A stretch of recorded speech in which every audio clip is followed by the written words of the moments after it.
Hey everyone, welcome to the Influency Podcast. I'm Hadar, your host, and I'm obsessed with pronunciation and fluency hacks because I myself am a non-native speaker who helps non-native speakers to speak with clarity, confidence, and freedom.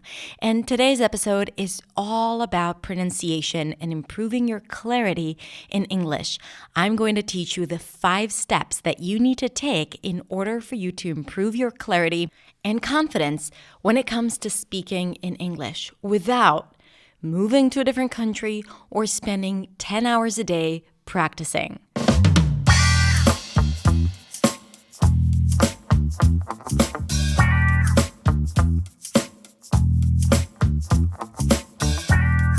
Hey everyone, thank you for joining me. And after this fancy schmancy intro with a lot of words, you might be asking yourself, especially if you've been following me for a while, you might be asking yourself, but Hadar, wait a minute. You always talk about speak like yourself and it's okay for you to have an accent and you should own your identity and all of those things that you talk about that resonate with me so much.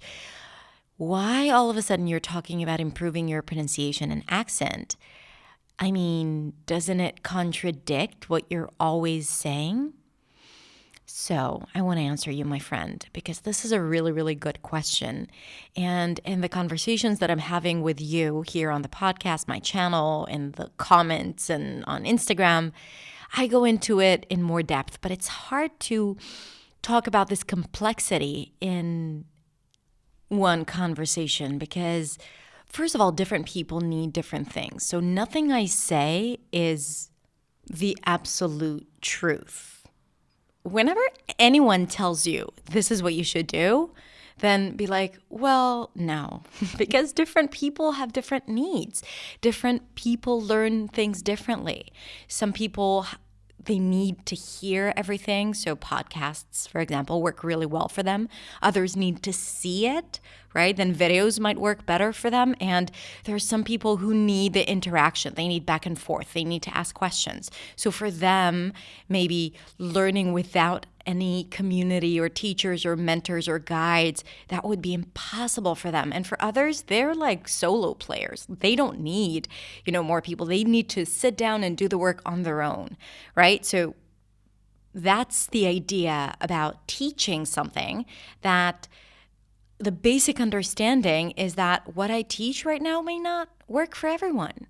And this is why, by the way, in my program, my signature program, Accent Makeover, I offer different modalities for the students. So we do have workshops and conversation groups, but we also have, videos that you can consume on your own. We have the audio version for those who just need to listen to it, right? And we have mentorship and coaching. So that people can find themselves in the program. So I don't decide what's right. I offer different things and people take whatever they can.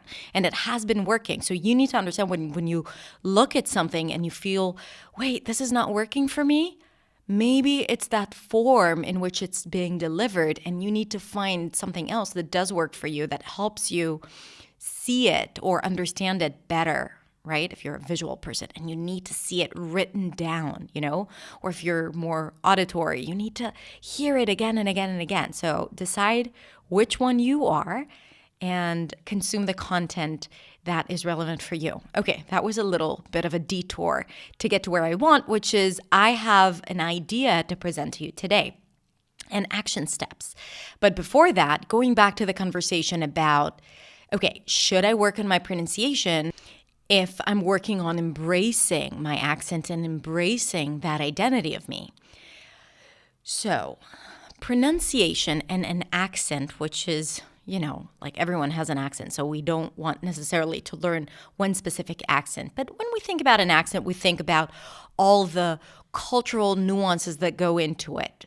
I always talk about an accent as a tool for you to get what you want.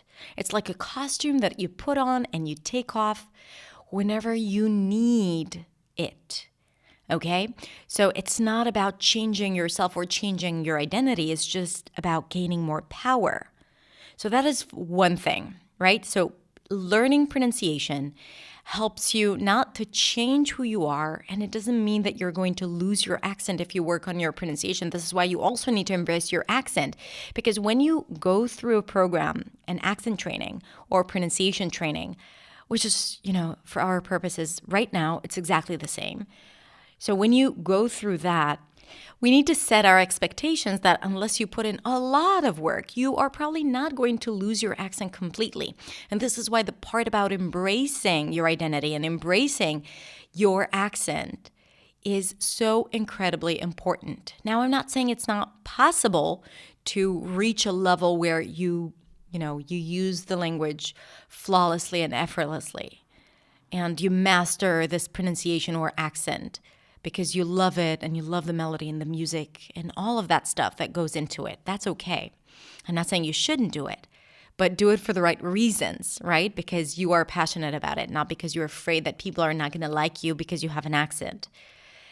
At the same time, I understand the complexity of this world that we live in, and some people are less patient or less accepting when they feel a communication barrier. And a communication barrier is caused sometimes by a different use of the language, right? So if I were to say something, and I would use different intonation, right? So for example, listen to the difference between, hey, what's up? How are you doing today?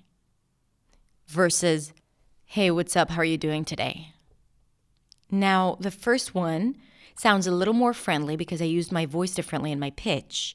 The second one sounded a little angry, right? And the second one was pretty much my Israeli intonation. I'm going to say something in Hebrew now. Hey, ma matzav, ma koreh? Hey, ma olech? Right? And it kind of it sounds flat. Now, in Hebrew, that's totally fine, right? That's how we speak. So I don't feel offended. And I don't feel like, this intonation insinuates that I'm angry. But if I use that intonation in English, then the person listening to me, because they're expecting to hear something else, and they hear this, and this intonation pattern is associated with being angry or aggressive or just short or just like, I don't have any patience for you. So if I do that, it will affect the communication. And as a speaker, I would like to know that, right? I would like to know that I'm not making some silly communication mistakes just because I'm unaware, right? And awareness is key, because all of a sudden, sometimes when you recognize that that's an issue, then it's really easy to change it. I mean, we need a system and, develop the muscle memory, all of that, yes. But at the same time, awareness is key, which, I talk about it later on when I talk about the 5 steps. But also, that was intonation. Also, when it comes to speaking with, I'm substituting sounds, pronunciation. And let's say I tend to drop consonants at the end of words. So I might say, I don't mind reading the tech. I don't mind reading the tech. And someone might listen to me and say, okay, the tech, what? And I meant to say text. But because of my pronunciation patterns in my native language, let's say I speak Spanish or Korean or Japanese, where words don't end with a lot of consonants at the end. So sometimes subconsciously I may drop those consonants because I'm trying to fit it into the structure of my native language. So what happens is that people may think I'm saying different things, which puts me in an inferior position because I'm not able to get my message across, right? And it will affect the communication. And when there is a challenge and friction in the communication, the person who pays the price is you.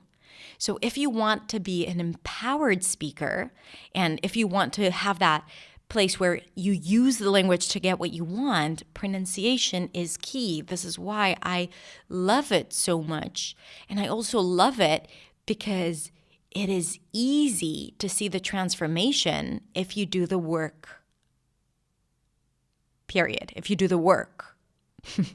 My intonation was a little messed up here. It sounded like I'm about to continue, but then I actually ended the sentence. See how much it matters, like understanding the intonation? Because then people might wait for you to continue and not ask the questions, whereas you are like, I'm done. Why are they quiet? Anyway, okay, so that's what I'm saying, right? Like you need to be able to deliver your message clearly. And the only way to do that is to understand how things work in English and what people expect to hear. So you are on the same page. And lastly, the reason why I think pronunciation, intonation, rhythm, stress, all of that stuff is crucial for confidence is because when we speak a second language, we know words, right? We know sometimes tenses like grammar, all of that. Sometimes it's a little vague, but it's easy for us to find an answer. Like it's easy for us to go to Google or ask someone, should I say it like this or like that? But when it comes to pronunciation, first, a lot of times you're not aware that you're making a mistake or that you're being unclear because a lot of the stuff that goes into it is, it's just like the brain filters it out. You're not even aware that it exists. So that's one thing. And another reason is that you don't know where to go for answers. I mean, you might look at a word and see how it's being pronounced, but then, you hear it and you say it, but what comes out of your mouth is just not the same, and you don't know what you need to do to change it. You don't know if it's the R or the L in the word or the vowel. Like it's not super clear in your head. And that space of ambiguity affects your confidence. And confidence is a huge pillar of fluency, right? So when you are not confident, of course it's going to affect your fluency. And ultimately, that's what we want. I mean, we think that we want to master pronunciation, but ultimately, it's about being there, present when speaking and getting everything out of your head into the ears of the other person effortlessly and with precision. Like that you end up saying what you wanted to say, right? That it doesn't start somewhere in your head and ends elsewhere, right? It's like playing golf where you're like, no, you know what? A better example, playing pool. I used to love playing pool. And I think it was a year ago, we went on vacation with my parents. And as a kid, I loved playing pool with my dad. And he used to teach me how to hold the stick and how to aim for the white ball and all of that. And then I remember, that was a year ago, right? Like as an adult, I was like, okay, I'm really going to make this shot. And I was aiming and I was looking at the ball and I was trying to hit it right in the middle. And then it just like skipped over and fell to the floor. So I was aiming somewhere and I knew I'm going to get there, but it ended up not only not hitting the red ball, but it ended up on the floor. I don't think there are even rules that talk about what happens if the ball falls on the floor. It doesn't even exist in the pool world. And there I was, managing to do that. So sometimes I feel like pronunciation is like that. You have a target, you have a goal, you know what you want to say, but then what comes out of your mouth is totally different and you don't know what you did wrong. Learning pronunciation gives you that power, right? Like mastering that aspect of spoken English. And this is why it's so important for ultimate fluency and confidence when speaking. You get back the power that is taken away from you when you shift from your native language to a new language.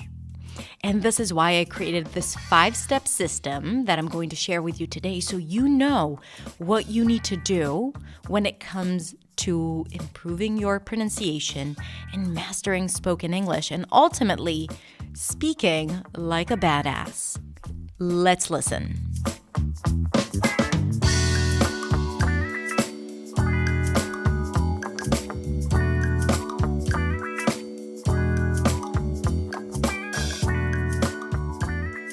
Hey, it's Hadar, and this is the Accent Sway. Today, I'm going to tell you what are the things that you have to do if you're looking to improve your accent and clarity in English. Now, a lot of people think that improving your accent is dealing with luxury problems and that you have to start working on your accent and pronunciation when your English is good enough. Now, I don't believe this is true. I think an accent is one of the core elements of spoken English, and it should be taught from day one. An accent is, as one of my smart students defined once, the performance of English. Is basically how you take everything you know about English and your knowledge of grammar and vocabulary and the intuition that you've developed along the years, and you turn it into spoken English, how you execute everything. And it's important to work on your accent because this is actually how you hear yourself and how you perceive yourself as a speaker of English. So the first thing you need to work on is your perception or your listening skill. You need to start identifying the differences between the sounds that exist in your native tongue and the sounds of English. And also, you need to start hearing the difference between the different sounds in English, even if the differences are very, very subtle. Because if you can't hear it, you can't make it. So first, you have to recognize it. Our brain filters out so much information, and a lot of the information that it filters out is not necessary because it doesn't exist in your native tongue. But it's essential in English because sometimes that's the difference between one word and another. So let's put it to test. Can you hear the difference between thanks and tanks? Thanks, tanks. Thanks, th, tanks, t. What about reach and rich? Reach, rich. So the first one is the tense E, and the second one is the relaxed I. So maybe you can hear it now when I do it slowly in isolation, but do you notice the difference between those vowels when you listen to people speaking English? And yes, maybe it's clear now when I put these two sounds in isolation, but maybe these are things that you don't notice usually when you hear people speak English, and you have to start noticing it, because again, when you hear it, you can make it. What about cake versus cake? Cake, cake. It's a little more challenging, right? So the first k sound was a regular k, cake. The second one was aspirated, as you should pronounce it in English, cake. So it feels like there is a little H right after the k sound. Listen again. Cake, cake. Everything else was the same. Now, you may have not noticed it the first time I said it, but now, if you listen closely, you can totally hear it, right? Cake, cake. And I bet you'll start hearing it all the time around you when you hear people speak. These were just a few examples of the differences that you need to start paying attention to when you listen to English. And you shouldn't just listen to words as they come at you as just words, right? As they're represented in the dictionary. No, words are comprised of consonants and vowels, and these consonants or vowels may be different than how you think they should be pronounced, and some syllables are longer and stressed, and some are reduced and short. Okay? So you need to think of it as if you're listening to a new language that you've never heard before, and you're trying to recognize all of those new sounds that you are not familiar with. The next thing is your pronunciation. You need to know how to pronounce the sounds that don't exist in your native tongue. These are the sounds that are going to be a little more challenging for you to pronounce because you're not used to them. And maybe you're not sure how you're supposed to pronounce them. Sounds are consonants, sounds that are stopped or partially stopped, like p, ch, or vowels, sounds that are not interrupted, like a, e, and oo. Now, when it comes to pronunciation, there is pretty much one way you should pronounce the sound, and that's about it. So it's very specific, very technical. Your tongue needs to be here, your lips need to do that, and your jaw needs to be this open. And that's it. And when you get it right, you get it right. Of course, it has to do with tension and trying not to let old habits interfere, which is the pronunciation habits that you have from your native tongue. So we need to take all of that into consideration, of course. But the good news is that you'll always have a clear answer when it comes to what you need to do with your mouth when pronouncing a certain sound. So improving your pronunciation is an important step when improving your accent. The third thing is improving your intonation. While pronunciation is the building blocks of the language, intonation is how you put it all together. what you stress, what you don't stress, the melody of the language, the attitude that is conveyed. Now, when we speak English as a second language, we usually use the intonational patterns from our native tongue. That means that either the language can be reduced to a very monotone melody, or it can be very pitchy, going up and down, because this is how it is in your native tongue if you speak a tonal language, for example. So again, we need to be aware of that. We need to be aware of the differences between how you play the music in your language and how you play the music in English, because your message can be compromised if you're stressing too many words, or if you're stressing the wrong words, because that's how you do it in your native tongue. Intonation is also the rhythm of the language, the internal feel, the long versus short, the times where you go fast and when you slow down.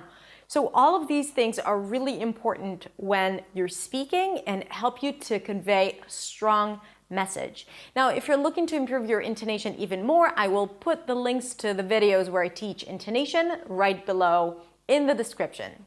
The next thing is effective practice. It's one thing to learn it and to understand it and to be able to pronounce it clearly or to get the right melody.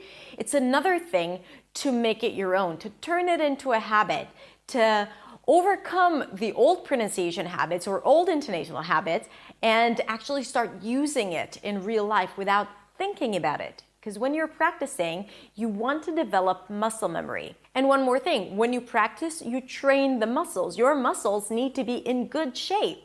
Just like when you work out or when you play an instrument, you got to practice every single day to get the right muscle tone, to be able to round your lips really tight for the oo sound or for the R, and to be able to shift from the S to the TH, this tricky transition really quickly. So your tongue needs to be fast and quick and in control. The only way to do it is with effective practice, drilling the words in a certain way and then applying it in words, phrases, and sentences. Now look, this is not hard work.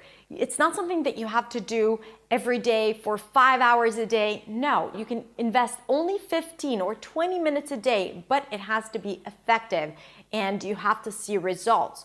So if you've been practicing for a while and you're still not happy with the result, then maybe your practice was not effective enough. Maybe you were practicing wrong. Maybe you were repeating the same mistakes and ultimately just wasting time. So this is why accurate practice and effective practice is another key component in improving your accent and clarity. The last thing you want to take into consideration when improving your accent is whatever you're practicing is not going to show up immediately in conversation, okay? And that's totally natural. The idea is that you develop the muscle memory until your tongue remembers the right placements, and you start working on the intonation until your body feels it and you start using it without thinking about it, right?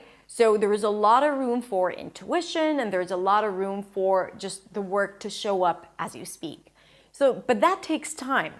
But what you could do in order to integrate everything that you're learning into your day-to-day speech is to start having those conscious conversations that are not too demanding. So it shouldn't be a job interview or an important meeting, but a conversation where you can start thinking or being very aware of the sounds that you're currently practicing. So for example, if you're practicing your sheep-ship vowel pair, okay, and you're trying to make that distinction and you've been drilling the sounds and you've been reading a lot of sentences and analyzing texts and doing all of the work, so you might want to start using it more consciously when you speak.